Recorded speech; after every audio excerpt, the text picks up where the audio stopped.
बीड शहरासह सिंचनाच्या पाण्याची चिंता आता मिटली आहे। बिंदुसरा धरण हे भरलंय। जिल्ह्यात 2 आठवड्यात जोरदार पाऊस झालाय, त्यामुळे सर्वच धरण हे ओव्हरफ्लो झाले आहेत। जिल्ह्यातले महत्त्वाचे बिंदुसरा, मांजरा आणि माजलगाव धरण हे 100% भरलेत। धरणाच्या चादरीवरून पाणी पडतंय, याचबाबत माहिती देत आहेत आमचे प्रतिनिधी योगेश काशीत।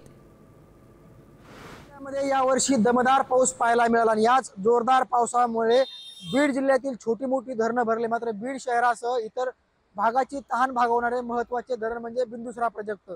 हेच प्रोजेक्ट सध्याला ओव्हरफ्लो झालेला आहे। त्याच्या चादरीवरनं आता पाणी पडताना पाहायला मिळत आहे। मागच्या आठवड्यामध्ये बीड जिल्ह्यासह राज्यामध्ये धुवाधार पाऊस झाला। याच पावसामुळे जिल्ह्यातील सर्व धरणं भरली।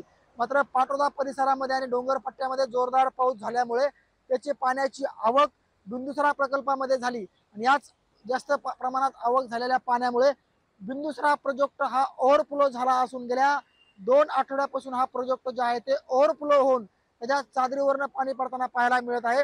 याचाच मनमोहक आनंद बीडकर घेताना पाहायला मिळतात। काही लोक हुल्लडबाजी देखील करताना पाहायला मिळतात। हे संपूर्ण मनमोहक चित्र जे आहे ते साम टीव्हीच्या खास प्रेक्षकांसाठी आपण पाहू शकतोय। बीडसह शेती पाण्याची ताण भागवणारं जिल्ह्यातील सर्वात मोठं आणि महत्त्वाचं धरण या ठिकाणी मानलं जातं।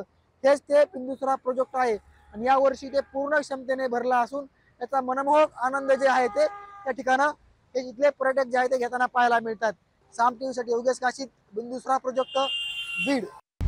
आता isakal.com आहे देशातील नंबर 1 ची मराठी न्यूज वेबसाईट। प्रत्येक अपडेटसाठी isakal.com ला नक्की भेट द्या।